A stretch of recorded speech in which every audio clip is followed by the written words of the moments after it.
Okay, we're here to answer the delicious question of how do you make puree of sweet pea soup?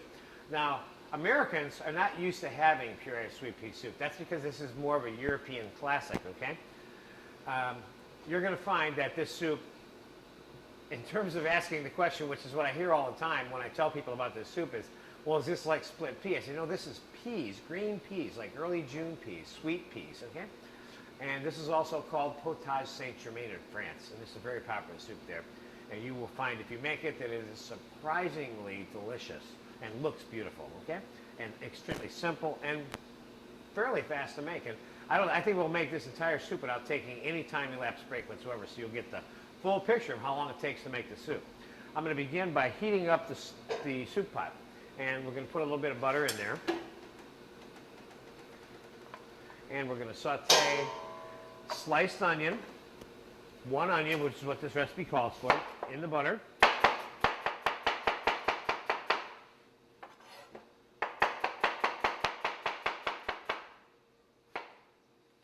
before I even add this, I'm going to tell you the process of how this soup is made. The butter is put in here, it's sauteed with a little bit of thyme, and some salt and pepper. The lettuce and the potato and the peas is added. The stock is added.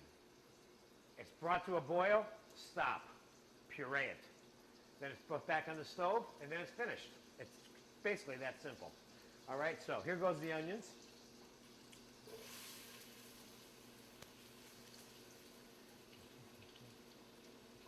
And we're going to put a little bit of the dried leaf thyme in there.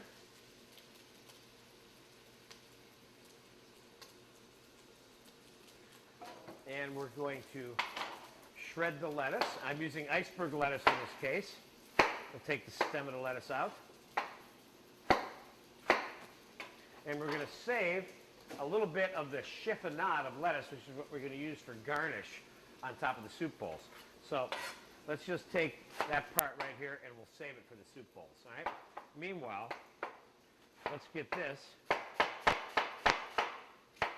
cut up and in the pot.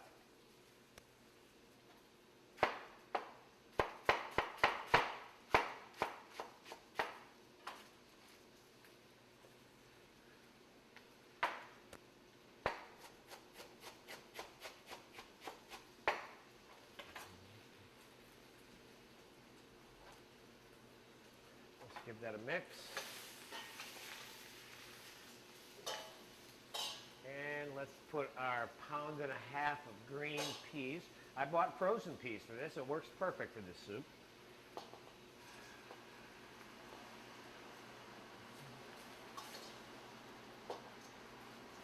Again, this is considered to be a white soup and not a brown soup. So you don't brown any of the vegetables. You just cook them a little bit, all right? And that is about a pound and a half of peas.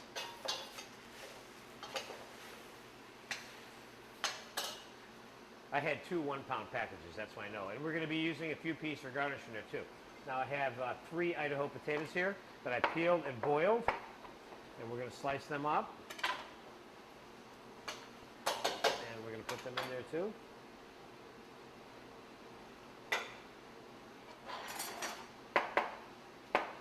And with the potatoes, I peeled them, I cut them in half. I put them in cold water. I brought it to a boil. I simmered them for about 10 minutes, 15 minutes until they were tender enough to eat and puree. And then I shocked them in ice water to stop the cooking process a little bit so they wouldn't turn to mush on me. Let's get the taters in there.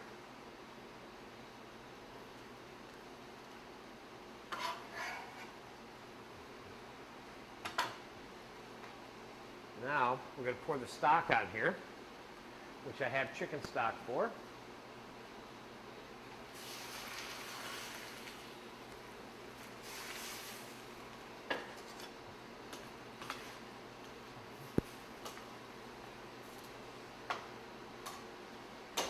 And now we're going to bring that to a boil. And while we're waiting for this to come to a boil, I'm going to show you 2 different kinds of croutons that you can make for this soup. Round ones or square ones, okay?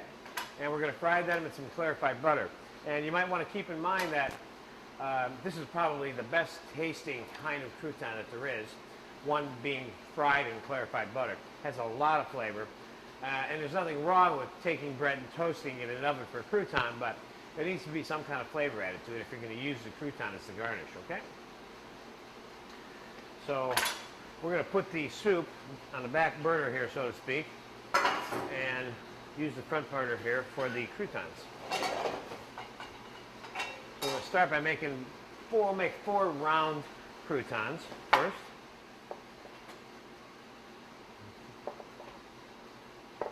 The only thing about frying croutons in clarified butter is that there's an economic consideration. By the time you get done making one of these, they end up costing 30 or 40 cents each to make, you know. But they are very good. And if you don't have to make a lot of them, it's certainly worth making them that way. Okay. I have some clarified butter back here, which of course you can click on your clarified button in the introductory DVDs.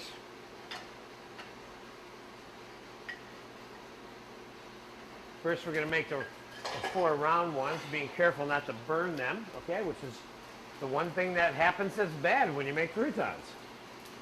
Let's pop those in there. We got the fire on medium and not high, okay? Now, the other ones we're going to make are going to be a little bit square.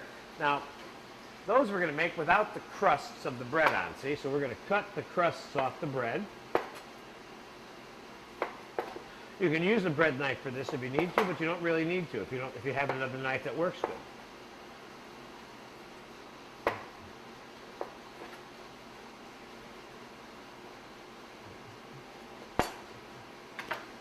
Now this would be considered, well, don't let me burn the croutons now, the tongs. Louis? Thank you.